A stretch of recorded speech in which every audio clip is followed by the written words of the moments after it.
Hey, midterms is coming! Yay! What's up, it's a culture detective here investigating your favorite albums, and today, for my second review of the day, I'm going to be doing an album review on the new Yo album. 희망열차를 타고 우주로 가요. Or a Hopetrain to Universe. Hailing from South Korea, this is an artist, and this is the artist's debut album. It is an art rock project with big, bold presentations. It's also very lo-fi. It mixes many elements of art rock and neo-psych and shoegaze and psych rock and space rock and post-punk and this and that and this and that and this and that. And immediately right off the bat, a lot of people may draw conclusions or draw lines, connections between Yo and Paranol because they both make shoegazy rock music. Paranol takes on a more poppy and more clean, sterile approach, while Yo right here is way more experimental, psychedelic, dreamy. And I also draw a lot of connections between this project and many other Western musical artists in the rockosphere, such as Car Seat Headrest. In fact, one of the earliest singles from Yo is called Drunk Drivers Killer Whales. So that's a Car Seat Headrest reference if I've ever seen one. I also hear a lot of the Danish rock band Ice Age, Spiritualized, maybe a bit of Interpol, Beach House if they make rock music. So obviously this album is not without its influences at all. But even so, this is honestly one of the craziest, densest, most grandiose sort of art rock album I've heard in a while. And it just kind of blew my mind that it came from South Korea. And it's really interesting to see their indie music scene continue to evolve and grow and pump out interesting artists. But the album opener, Tilikum, is a dreamy shoegazy rock anthem laced with sweet pianos, horns, keyboards, and these pop-punk drums that sort of seep in. And then we are introduced to these guitars with the chord progressions that really remind me of Radiohead. The way they sort of change from sweet to sour to sweet to sour, it's just very Radiohead-esque.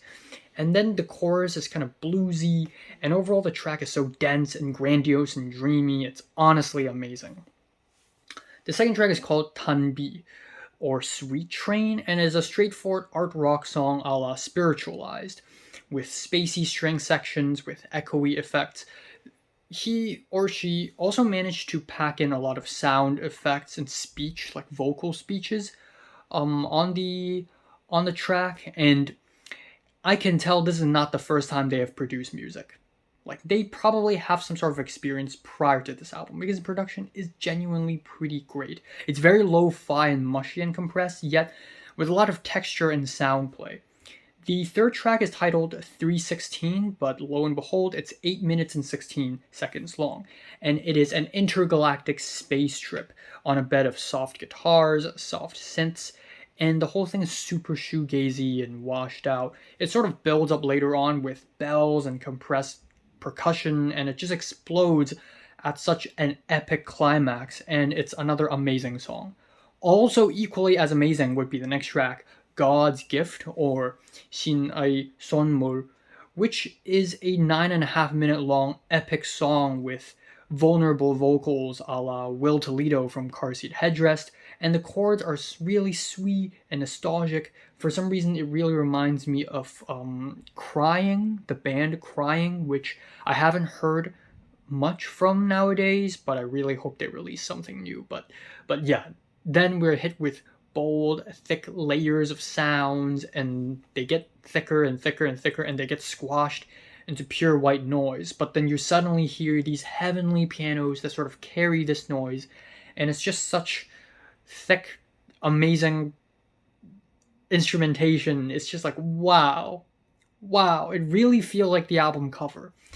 Then we have Gold Castle, or Huang Kum Song, which is a simple shoegaze track a la Paranol with beautiful call and response bits of vocals in the back.